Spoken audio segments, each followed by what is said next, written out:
Le 31 août 1935, le mineur Alexei Stakhanov extrait plus d'une centaine de tonnes de charbon de la mine centrale du bassin houiller de Donetsk en Ukraine, 14 fois le quota habituel.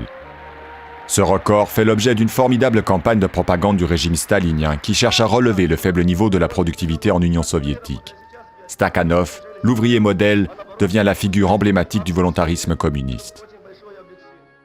6 ans auparavant, Staline avait imposé la collectivisation des campagnes et lancé l'industrialisation à marche forcée du pays dans le cadre de plans quinquennaux.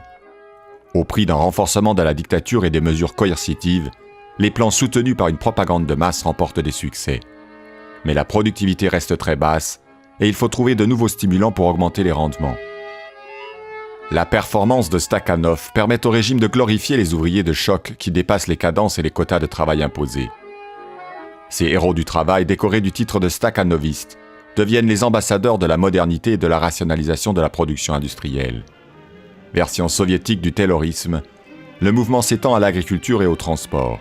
À l'extérieur, le stakhanovisme est utilisé pour vanter l'homme nouveau du socialisme et démontrer la supériorité de l'Union soviétique sur l'Occident capitaliste. Dans la pratique, pourtant, le mouvement s'avère contre-productif. Les surcadences entraînent la détérioration rapide des équipements et la qualité de la production baisse. Plus grave, les récompenses et salaires spéciaux accordés aux vedettes stakhanovistes provoquent l'hostilité de la grande masse des ouvriers et des cadres qui sabotent l'effort. Le régime est contraint de tempérer sa campagne. Stakhanov, quant à lui, deviendra finalement député du Soviet suprême.